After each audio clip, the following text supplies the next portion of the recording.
100! We made it! I can't believe we made it. It's been such an amazing, insightful, fun ride. I'm so glad you guys have all been along with it with me. And we're growing faster than ever. I just looked at the numbers. We're up 190% year over year, and that is all thanks to you. So what we wanted to do for this one was try to bring it all together. So we're going to break it down, bring in all the best stuff, all the best themes, all the best guests, so that you can have it all in one listen. Let's look at the numbers. So we've had 41 founders, 34 CEOs, 15 CMOs, 3 chief brand officers, 1 chief digital officer, 8 presidents, 8 VPs, 13 directors, 6 investors, and 5 creators. And on top of that, they've come from brands that, frankly, when I started this, I didn't think we'd have this level of quality. It's pretty wild. Rare Beauty, Gucci, Mr. Beast, Gymshark, Revolve, TikTok, Instagram, K18, Olaplex, Aloe Yoga, Mac, Too Faced, Benefit, E.L.F, Estee Lauder, Amazon, Live Nation, Microsoft, Reddit, North Face, American Eagle. And that is just the start. And we're going to keep going. So again, huge thank you guys for being such great supporters throughout this journey. We are so excited to go from 100 to 200. And remember, if you enjoy this, be a friend, tell a friend. That is the best way you can help out. And thanks again for celebrating this milestone with us. Explore the minds and marketing strategies behind today's winning brands and businesses. Tap into the power of the creator economy with Earned by Creator IQ. Here's Connor Begley. We've been so lucky to have some of the best influencer marketers in the world from some of the most iconic brands on this show. One of my favorite parts about this show is I get to go out and ask some of the people I think are the smartest influencer marketers in the world the questions that you never get to ask people. And I think one of the things that really emerged as part of this process was the idea of long-term, mutually beneficial relationship building. And it's something that I talk about all the time, but when I hear people say it again and again and again and again, and the people that I just really respect, it's just something that's really reinforced the way that I think about things. So I'm going to let you hear from them. You'll hear from some of our earliest guests, Mehdi, the Chief Digital Officer at Rare Beauty, who previously was part of the rocket ship that was Nix. It got acquired for $500 million, followed by Calum Watson, the Global Partnerships Director at Gymshark, which got invested in at $1.5 billion valuation. And then finally, you'll hear from Lee Stimmel, the Head of Partnerships at Amazon Studios. Let's take a listen. I think starting off with it, you have to respect what they do and what they're going through, because that's probably one of the hardest jobs you can have. And I know people downplay it. It's like, oh, you're posting on Instagram. They are consumed. A lot of work to get in there. Yeah, they're consumed 24/7 with what exactly you need to be posting and on every channel. And you can go into your job and be like, you know what, I'm not feeling great today. I'm gonna kind of coast a little bit. They don't get to do that. They have to be on all the time, posting content, thinking of what the next piece of content is going to be. So I really respect what they go through, and at the same time, they don't have necessarily the stability of like a steady paycheck. They don't know from day to day how YouTube is going to change the way they get compensated, or how brands decide how they're going to get compensated, or how, there's so much up in the air in their lives. So I think it helps when you approach them with that knowledge of what they struggle with, and then work with them in a way that I think helps them. That's always the approach that we've taken is, of course, you can throw money at them and that's great, but you build a longer term relationship by saying, hey, how can I help you outside of, paying you for this content? What can I do to help you, with other projects that you're working on, for example? I think that matters a lot to them, and that's what's been helpful to building some of these longer lasting relationships. When you work with influencers, you're working with people, and I think a lot of businesses and companies don't necessarily understand or realize that. You know what I mean? I think a lot of companies, when it comes to influencer marketing, it's very transactional, and it's we pay you X, you do Y, and that's not how we do things at Gymshark. You know what I mean? It's all about it's a mutually beneficial partnership. It's what can we do to help you and give you value of you being associated with Gymshark. You know what I mean? What can we do to help you? And equally, this is how we see you helping us as a brand. So it's making sure that as the landscape gets more and more competitive, it's how do we constantly evolve our offering and keep close relationships with all of our athletes, and how do we keep offering value to them? How do we help them set up their own businesses, help them with their personal branding, giving them opportunities, camera equipment, all that sort of stuff. So it's always just constantly, how can we keep offering value to the people we work with, and staying ahead of the curve as well, because it's one of those things. There's a lot of companies out there that will look to Gymshark as to what are they doing, what are they going to do next. So I'd say that's the other thing, is staying ahead of the curve, keeping your ears to the ground, and constantly pivoting when you need to. I saw this white space of influence, which I mentioned before, of like, we really need to look at this group of creatives in a way of like, how do we bring them into our orbit and work with them, get to know them, communicate, and the next incredible director or writer or photographer is going to come out of this pool.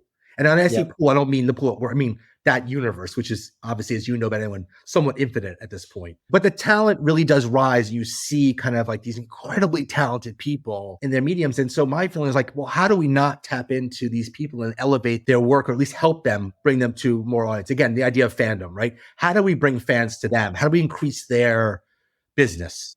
That can go from selling something on Amazon, or it could be just helping them, give them exposure so they double their followers and therefore can command a bigger footprint within the universe. That's all wins for me. Like, as I said before, this guy with the movie camera, we found him relatively young because he was working with Maisel on the Maisel cast. And we brought him into our fold for a bunch of things. And now he's like all over the place doing stuff for all different streamers. And someone said to me, well, are you upset that like, of course not. I love the fact that he's flourishing. And that's what I want. I want him and like all of the creators we work with to flourish. And because then they're like, if you work with Amazon, look what could happen for you. Correct. Right? Like, that's the story you want them telling each other. Correct. Community building and retention are topics that I just beat to death, but it's only because they are so, so, so important. And I think in a world in which creators are receiving box after box after box from companies and message after message and DM after DM, I think being able to stand out through authenticity ends up being one of the most important elements when it comes to building a really impressive creator marketing program or influencer marketing program. And obviously, from a data-driven perspective, retention is the biggest predictor of success long-term, biggest predictor of growth. And so we'll listen to some of the best at doing this: Sarah Lee and Christine, the co-founders of Glow Recipe; Samantha Sichel, the head of social product and digital innovation at Live Nation; and Michelle Miller, the SVP of marketing at K18, who previously did it at Kosas and at Two Faced prior to that. Anyways, have some fun. These are great ones. From the very beginning of when we were trying to get the word out about Glow Recipe, we tried to reach out to all of these influencers that we were personally following, but also we knew had, a lot of influence in the industry. We did a lot of research, and because we were following some of them, we understood, what type of skin concerns they had, or what they were interested in, or what they were talking about recently. So we could actually customize our communication, and for example, our email or this gift, that we had to seed to these influencers were customized to each and every influencer that we reached out to. So that was the very beginning of our business. And I would say, Christine and I we spent we spent 2 weeks without sleeping properly because we were so passionate to do this. And it was, the way at that time that we could think of that could, get our name out there. So, and then from there, I think we were able to build relationships because we take each and every sort of response with a lot of, gratitude. So we wanted to, continue to have this conversation with them. If some of the influencers lived in LA or, some other state, whenever we traveled, we would take the time to grab coffee or breakfast with each and every person as a thank you, but also to keep them posted and updated with what we're up to, and share the products. And I think a lot of them that we, built relationships from day one are now friends of the brand. Some of them are genuinely passionate about our philosophy and the formulations that we create. And they really support us. So we created this, really nice network of friends, I would say, who have, similar interests, basically to support one another, and similar passion, which is beauty and skincare. And we genuinely talk about it online, sometimes through, Instagram live chats or DMs on personal levels, or just, whenever they have a product feature moment, they would talk about us. I think that's kind of built over time. And I think that's, again, an organic approach, but it was built over time. It doesn't happen overnight. You really have to build and cherish and nurture these relationships and continue to follow up and make sure that you have, personal FaceTime with a lot of these people. And that was our strategy. we can place these creators in these unbelievable money can't buy live event experiences, not just once, but once a week, right? Totally. So it's like you have the best night of your life every single week. Of course they're going to want to do this, right? So that's the secret sauce. And then really smart brands are coming along for the ride. Has it been successful for us? Yes, because the creators truly love live entertainment. We've done a lot of research to make sure that these are the right people who would truly value an experience like this. So we provide room and board, this access, festival trips, right? So just this past weekend, everyone in the Last Sleep House, most of the creators went to Lollapalooza, right? And they got Coinbase. So they collected NFTs and got access to the side stage viewing platform and highlighted the fact that that's available to fans, right? And they were this amplification tool really for the brand. But they just were having fun and seeing Sabrina Carpenter side stage, right? Yeah. It's just putting them in natural situations and having them share their moments. That's why their fans connect with them. They're authentic in their content. They're highlighting it. Lauren Gibson in the house, she's a really fantastic dancer. And so she's dancing with her product and it makes sense. Yeah. They're just doing what they naturally do and it works really well for us. I think before a brand can make a big investment, it's really about fostering your community and especially your niche community. So, with K18, we really started with hairstylists and creating our core community of hairstylists that love K18. And for us, we had to first find these people because K18 was a completely unknown brand. So the first thing we started with was, hey, try it. We knew if the hairstylists tried it, they would love it. So before we went into bigger things like ROI, we really built our core community, which drives, I would say, 40% of our earned media value. And that's huge for a brand that's in the top 3 in hair EMV, right? So our core community is driving that. So when we think about bigger activations, it's what's going to build brand love. Is there something special that we can do that is a bigger campaign? Because really it's about the day-to-day versus your big campaigns. Your big campaigns are moments in the year, but your community is every day. Creators turned brand founders have certainly become a lot more common than they were 10 years ago. And I think they have a very unique and interesting insight, right? They see both sides of the equation in a way that most people don't. And so we've had the privilege of sitting down with 2 of the best examples of this, and Marianna Hewitt, the co-founder of cult favorite skincare brand Summer Fridays. She's got over 1 million fans on Instagram, and skincare expert Susan Yara, who built a YouTube community of over 1.5 million subscribers. Naturium just got acquired for $355 million by E.L.F. And Summer Fridays is one of the hottest brands of the whole industry, consistently ranked in the top 10, and I would expect to get acquired for possibly even more. So let's listen to their advice on working with creators and building a following to become a successful creator themselves. And then I think being an influencer, I hope, has made us an easier brand to work with, because when we're coming up with, the campaign or the one sheet that we send a brand, we give them a little bit more creative freedom. And I think when you're working with influencers, if you just want them to reiterate what you're saying, like you may as well just run digital marketing ads and do it yourself. But if you want to work with an influencer, they know what works best for their audience. So give them creative freedom to speak about there's maybe like a talking point you want to include, but give them freedom to share the product that they think works best for their audience in a way that they think their audience will resonate with it. And I think telling an influencer ahead of time, like, hey, I really want to work with you because we need a boost in sales, or we really want to work with you because we want really great content. Then the influencer knows going into when they're doing the job for you, how they will photograph or speak about the product. Because if you just want a pretty picture and that's why you're working with me, I will share it differently than if you just want like pure sales, because that's a different type of content. So I think just giving them creative freedom and then also, letting them know what your goals are ahead of time is really helpful for a successful campaign.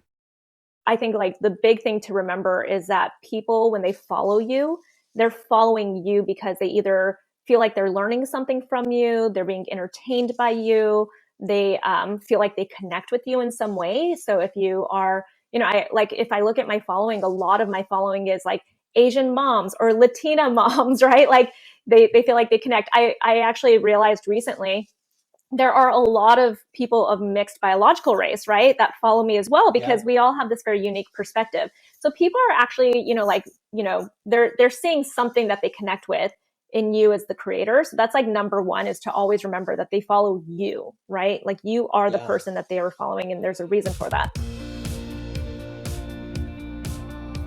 When we started over a decade ago, the word creator economy didn't even exist. And now we've watched it go from the sidelines to being main stage, to say the least. And I think looking very specifically at the platforms in this space, whether it's TikTok or Instagram or Reddit, is a fascinating way to learn more. So next up, you'll hear from TikTok's Adrian Layens, Instagram's Doug Weiss, and the CMO at Reddit, Roxy Young, on how their companies are building around this creator ecosystem. Something that's kind of important to remember today is that the creator marketing landscape is a whole ecosystem that's really changing the face of marketing. And to be an effective marketer today, you really need to focus on how to be a great storyteller and how to connect natively and authentically with your consumers. And creators have really changed the voice and tone of what effective marketing looks like today. And so advertising is much more engaging, entertaining than it ever has been before. And the great thing about partnering with creators and investing in creator marketing is that as a brand, you don't need to master the messaging anymore. You can tell a creator what you're looking to achieve. You could tell 50 creators what you're looking to achieve at scale, and they can tell that story on your behalf in a way that will deeply resonate with their communities. And that really is the beauty of creator marketing. And brands who are partnering with creators are seeing really tremendous results. When we're talking about some of those KPIs, right? We're seeing that brands who are partnering with creators are experiencing a 26% lift in brand favorability, a 22% lift in purchase intent, and 71% of TikTok users say that a creator's authenticity is what motivates them to purchase from a brand. And so it is a full funnel strategy, top of funnel, middle funnel, all the way down to the purchase as well. I think no question, and I will fight anyone who disagrees with this, that like create the emergence of creators and the importance of creators in driving purchasing decisions and in having influence over users is potentially one of the most important trends that have happened, in the 21st century. But on the other hand, I think it's been really hard to understand where to place your investments, who to be working with, what types of formats, what platforms. So I think there's going to be a real big push, especially just very, bluntly, in a world of potentially reduced marketing budgets. People are taking a much closer look at where they're spending and whether it's actually really driving impact. So I do think that that's going to be something that we will definitely see over the next, we've already started to see and we will continue to see. And what I think we hope is that in all of that, though, that we are the kind of the best platform to help creators be who they are, create the content that they want, and connect to the communities that they care about most. I think we very much see ourselves as that place where creators can, if I have an hour of time, it makes more sense for me to invest that hour on Instagram than it does on TikTok, than it does on any other platform that may exist, because it gives me the value. And that value can mean a million different things. I get close conversations with my community. I'm able to build my community. I'm able to directly monetize. I'm able to indirectly monetize. I think this idea of like, how can we be the place where if you have an hour, if you have a day, if you have a month, it makes sense for you to invest that time with us. And so creating as many tools as possible, both, in the app itself, but also in close collaboration with partners that really can make sure that A, you understand that value, B, you can access that value, and C, you can maximize that value. Reddit is where you will find the people that are relevant, your target audience, where they are finding community, where they are forming opinions, and where they are taking action. And so our whole business model is we give a place for these communities to flourish and to thrive.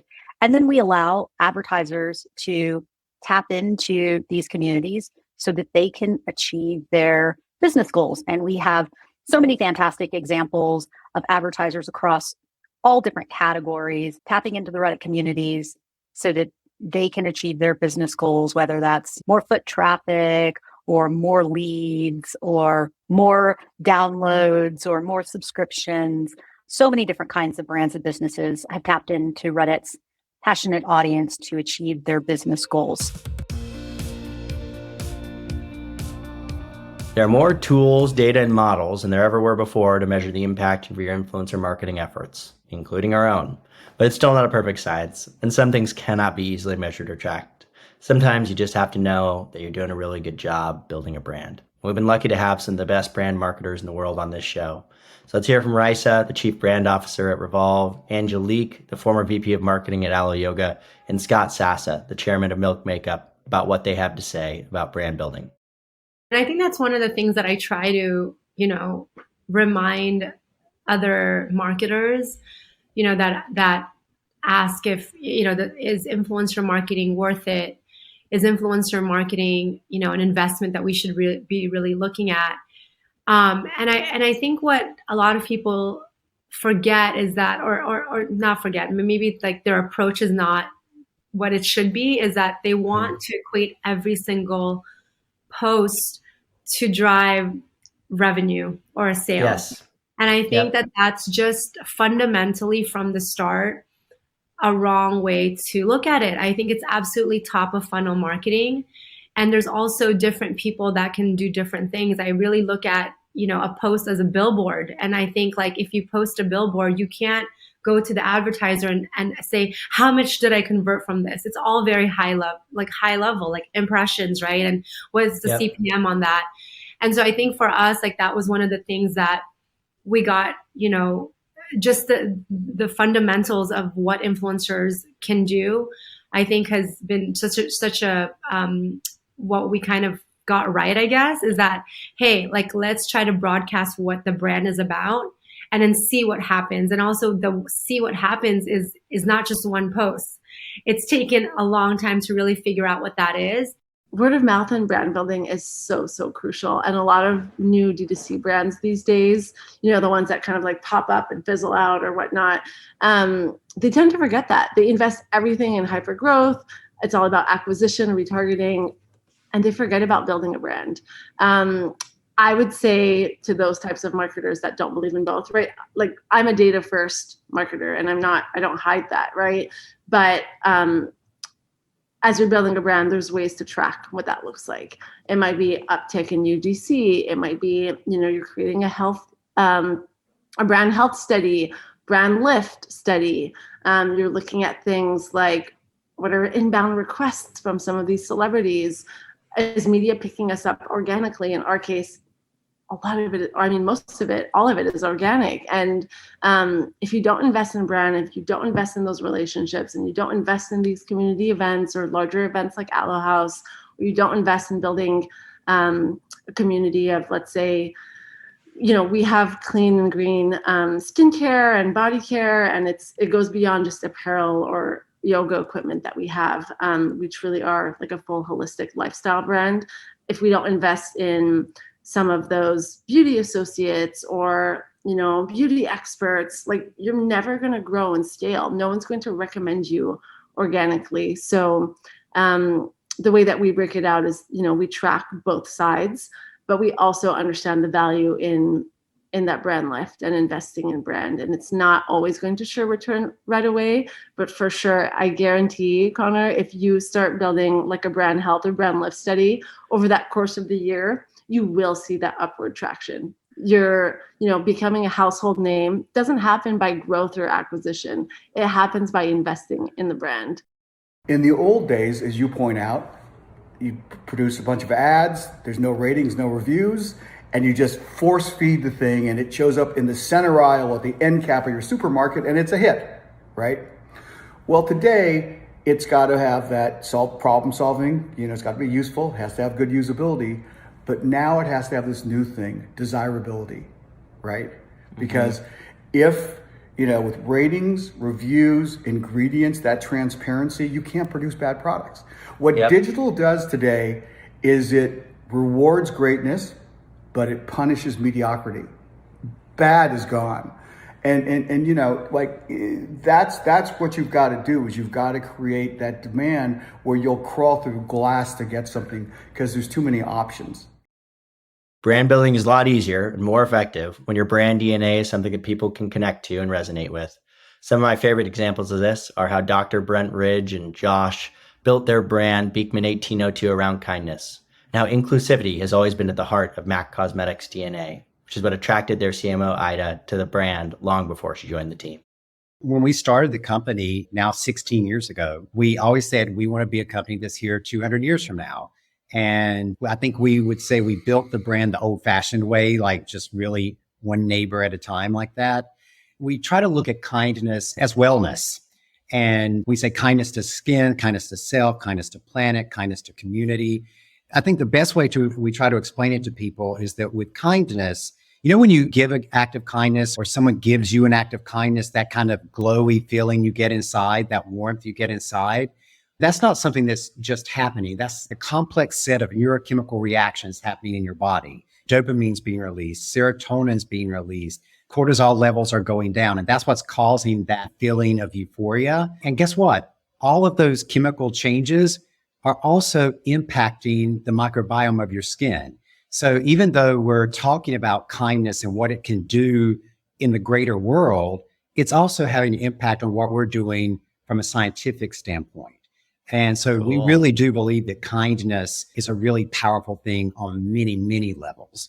For the first time in my life in beauty, whether it was for my hair or for my, makeup, I felt like a brand was not looking at me like, oh, sorry, like we don't do shades for you because you're not worth our time or, business or whatever it was. Like, I mean, the way it was coming across to me was just, I didn't matter, right? Like, and for Mac, I felt I mattered. And, like today it feels so normal, but it wasn't. And that's been Mac since inception, like 37 years ago. They were not, they're always very intentionally inclusive of all skin tones, It's not something that they did because now it's politically correct or politically incorrect not to be. So, it's just part of the DNA of the brand. I mean, for me, like the values of Mac, and I'm big about equity and brand equity when it comes to marketing. I think this is a big asset of the brand. And it's, for me, like when I started to work at Mac, everybody I've met shared those values, value them, wear them as a badge on their, black shirt, and, are extremely passionate about it. Like, it's a culture, it's a point of view. It's something we believe in. It's not just a fad. It's not a trend. It's not a politically correct trait. It's not something we must do. It's something we always did. At the core. Yeah. It's at the core. Yeah. We've had so many world-class marketers and veteran entrepreneurs on this show. I like to think anyone who's listened to the last 100 episodes of the podcast has essentially earned their MBA, at least in influencer marketing. Something a lot of our guests have emphasized is the importance of focus and prioritization. And I am a strong believer in that. And intentionally choosing a couple of key areas to focus on and doing those things really well, rather than trying to do everything, but doing none of it well, is honestly probably the most important key to success broadly. In the next section, Ken Landis, the co-founder of Bobbi Brown, Tula, and DIBS Beauty, all of which have seen unbelievable success, as well as JuE, the co-founder and CEO of Hero Cosmetics, which sold for $630 million, touch on this focused strategy when it comes to product development and distribution. Another key marketing strategy that's been a through line through many of our episodes is the power of storytelling. Katie Welch, the CMO of Rare Beauty, which is killing it, the number one brand we track in the entire category, says the secret to strong marketing program is a compelling and focused brand story. On the creator side, we had a great episode with Marc, the president of Mr. Beast, which is the biggest YouTube channel in America and fourth biggest in the world. And he talks about the importance of storytelling in Jimmy's content and how they even weave ad reads and sponsorship into the main plot of the video. So it becomes part of the story, right? It's just easier rather than being disruptive. And to close out this section on top marketing strategies, we'll hear from my good friends, Corey Marchesotto, the CMO at E.L.F, and Ashton Wall, who was the former head of marketing at ColourPop, also a number one brand at their time, on why they have a bias toward action and taking advantage of opportunities in real time before that moment passes. I think one of the biggest mistakes people make, and one of my pet peeves, is on distribution and the distribution strategy. And I think that's really one of the core elements of what makes a successful brand. Quite often I'll see, someone will pitch me an idea on a beauty company, and one of my first questions will be just, what's your distribution strategy? And more often than not, they don't have one. They'll say, well, we'll see who comes along. And I'm a big proponent of, it's not the amount of sales that you have, but the quality of sales you have. And anybody who knows me, who's worked with me, knows I have a mantra, which I use at least once a week with people, and it's called narrow and deep. Yeah. If I'm involved in an early stage company, I wanted to start small and be relevant wherever you are, relevant in any distribution channel you're in, relevant in any door you're in if you're going into traditional retail. I talk to a lot of entrepreneurs and founders who it's really easy to get distracted in the beginning because okay, your product's doing well and you got this retailer who wants you and that retailer, and you have 5 to 10 other opportunities in front of you to expand your product line. But I think, so back to your question, the focus is so critical because you don't have all the time in the world. You don't have the resources, you don't have the people. And it's so much better. And actually my investor, Trevor, he had made a really good quote, which is that do something on a small scale.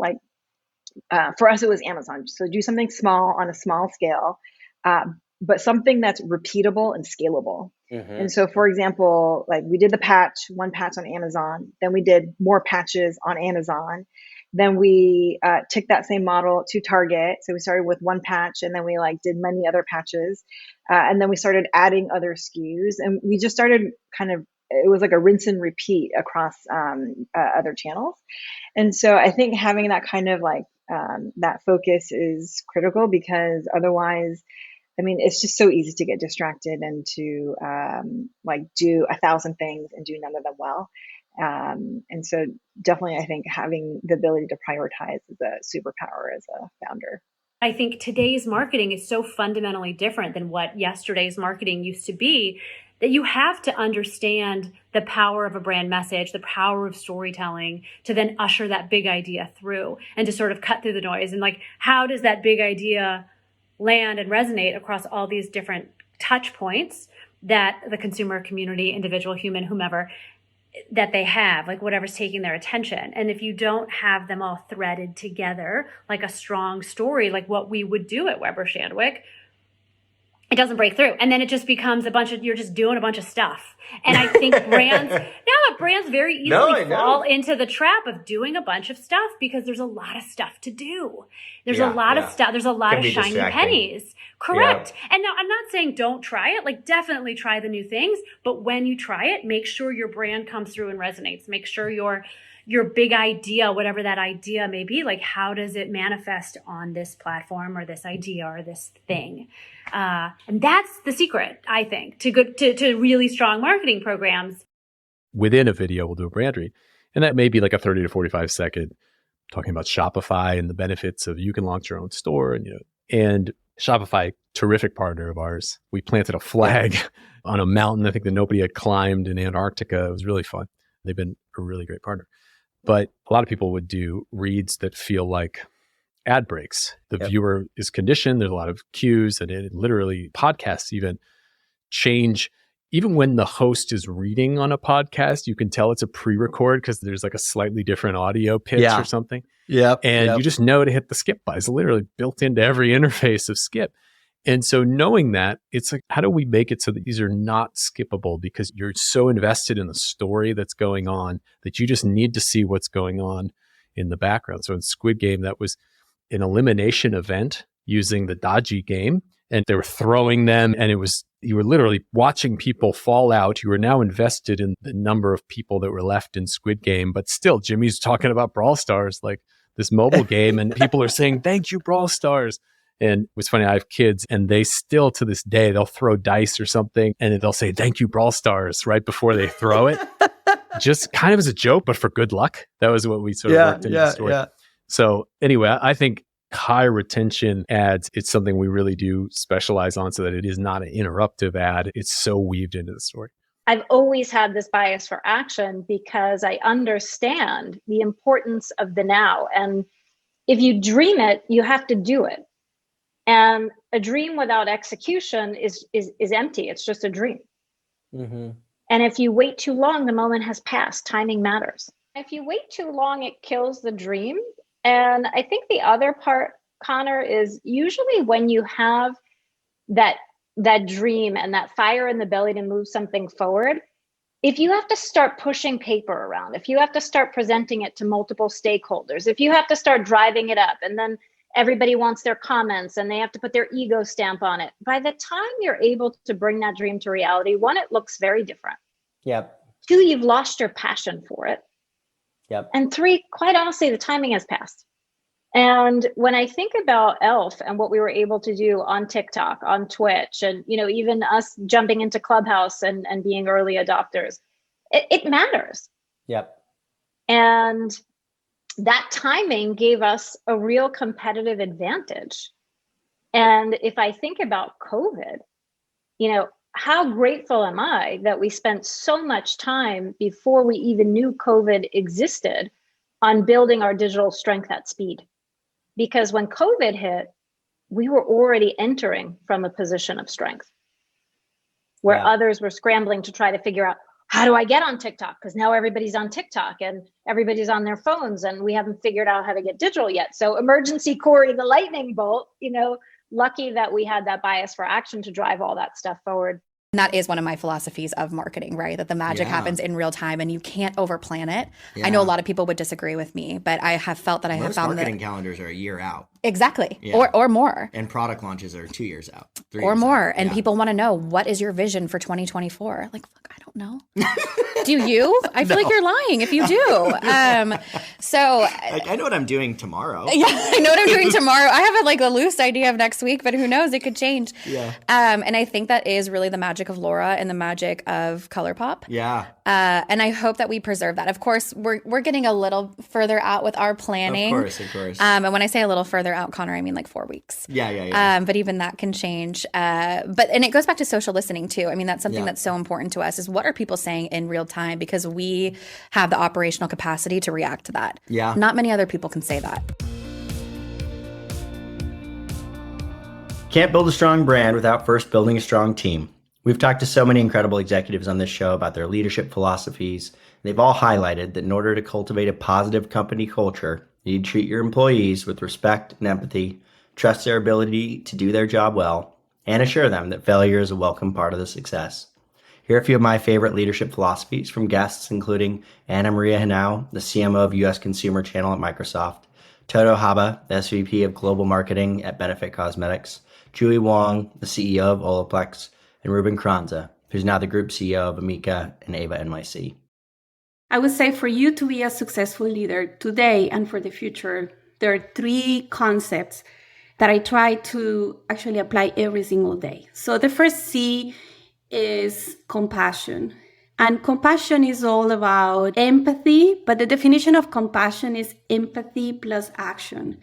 And I like that definition a lot because it's not only about understanding the other side, either be the consumer, the customer, a coworker, someone that works for you. It's not just understanding, but it's what you do with that understanding, how you turn that understanding into action. So I love that concept because what I have seen is you need to understand, you need to have lots of empathy, but then if your decisions are not made on that understanding, but what is convenient for the company, then empathy becomes useless.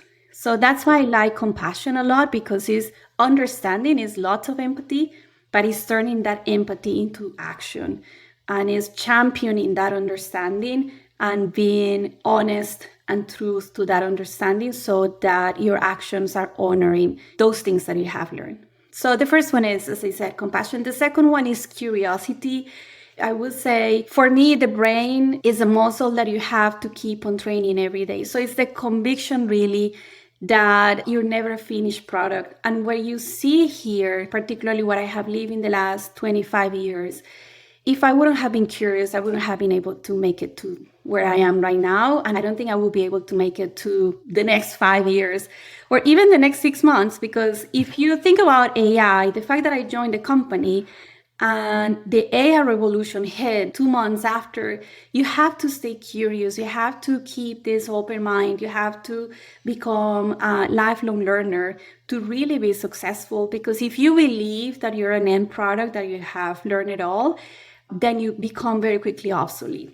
So I would say curiosity is very important and is about exercising your brain every single day. We're in constant evolution. Nothing is really constant in the world anymore.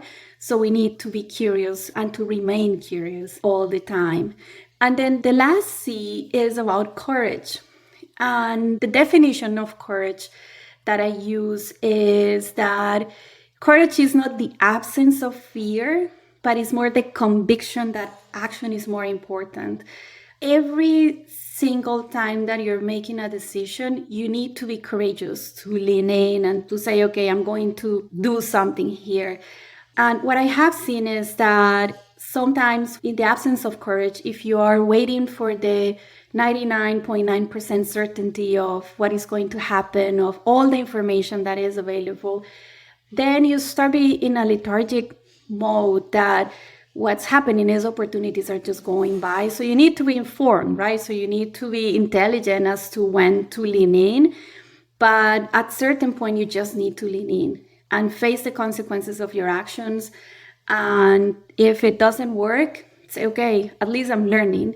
Because fear is always going to be there. You will never get to a stage where you're like, I'm 100% certain that the results are going to be 100% what I'm expecting. There is always risk. So for me, courage is important, is to know when to pivot, is to know when to say, I know enough, there is risk, but this is sufficient. And then I will lean in and I will just assume the consequences of whatever happens. And I think as far as those consequences, you take it with a growth mindset so that it's constructive. And if you fail, at least you're learning. There's always a gain and way more than if you just stay in pause and do nothing. At Benefit, I start the year setting off some global priorities for the team. And just the way I'm wired, I always try to set a specific KPI on whether or not we're reaching, that objective. And for the innovation objective that we have, the broad goal I set was we have to be failing 75% of the time in order to be successful for that and succeeding just 25. With the thought that if you're not failing enough, you're not trying to reach high enough. And I also just wanted to try to instill a culture of being okay to talk about our failures as a company, because I know sometimes when you work on an international role, people just like to tell you about their successes, that they have, and not be as open to the failure. So that's one of the reasons I did that. I realized very quickly, when you hire the talent, let them do what they do best, but be there to provide a net for them should they fall. And let them know that. Let them know, look, I'm not going to throw you under the bus, but I need you to stretch yourself. I need you to deliver on the goals that we have set together. But at the same time, know that if you stretch yourself and you find that you are failing, good news travel fast, but bad news better travel faster. So those are the kind of key tenets that I tell my team members, because at the end of the day, I will go after a problem to find a solution and not find the person to get rid of because, to kind of blame someone, because at the end, it all stops with me, right? Somebody once told me, you point a finger at one person, 5 are pointing back at you, basically. So you are responsible.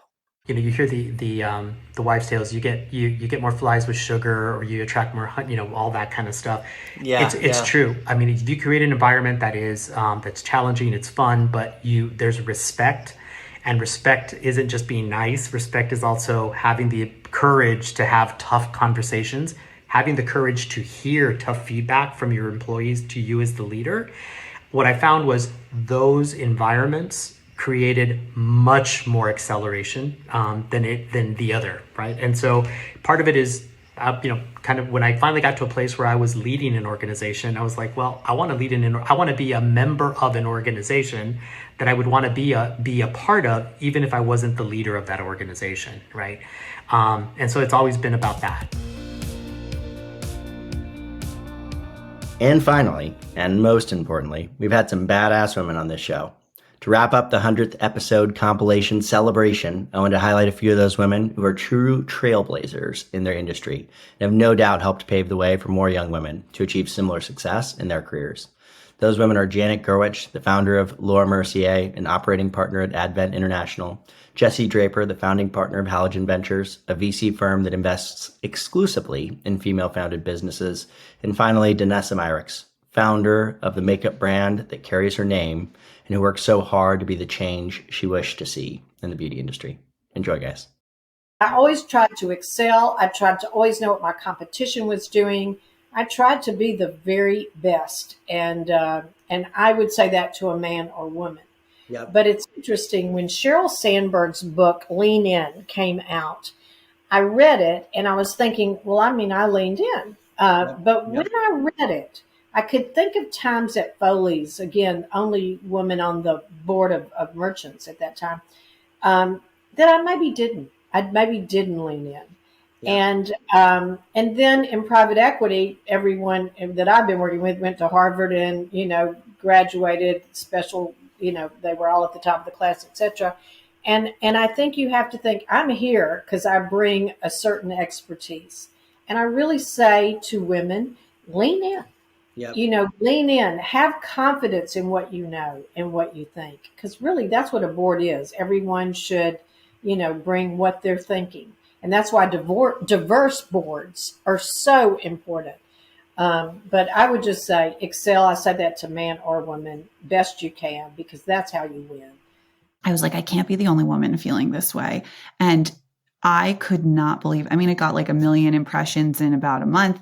It blew up. It's still quoted in every major publication because we backed it up with a lot of data on the returns that women have and how women raise half as much capital often, but they make $1 more, they double the return, and they actually often exit a year earlier. Their capital is much more efficient.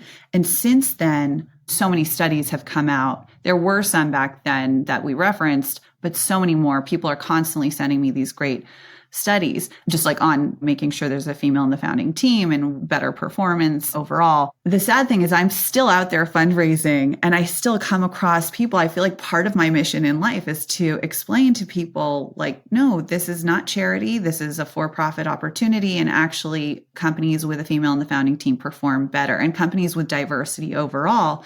You can't talk about women without also talking about, I think about diversity of age, race, and gender every single day. And I want to make sure each of my companies is thinking that way also. There's a responsibility to be the change you want to see. And so, like for me, when I think about what was missing for me in my journey just as a woman, my journey in beauty as a Black woman, all of those feelings that I felt when I couldn't just do simple things like match my skin, right? Yep. When I could never see somebody who was a reflection of me. All of those things, they resonate with you. They mean something, right? I think about all the conversations that I've had. I had the blessing to travel all around the world and really talk to people and hear their voices and hear what's meaningful to them. When you realize that there's a person, a real live person at the other end of the things that you're making, I think it changes your perspective on how you create, how you communicate. Different things become important to you. Just everything changes. I agree completely with what you're saying. It's like when you focus on the people and how people feel, and you just put your energy into making people just feel good, feel like they're a part of things, feeling like they belong, you create a different kind of boomerang effect, right? And it's not like you're doing it for that purpose. You're doing it because that's how you want to feel. And by putting it out there, it just continues to come back around. Just a new way of thinking about beauty. If you made it this far, thank you so much for listening. Not just to this 100th episode, but also to the 99 that came before it. And if you listen to those 99 episodes, every single one of them, shoot me a message. I'm going to send you a bottle of champagne or something nice. We could not have done this without you guys, and we can't wait to continue making the show even bigger and better. On to 200. Be a friend, tell a friend, and subscribe. Earned by Creator IQ. Creator IQ is your all-in-one solution to grow, manage, scale, and measure your influencer marketing program. Ready to unlock the power of the creator economy? Get started with a demo today at creatoriq.com.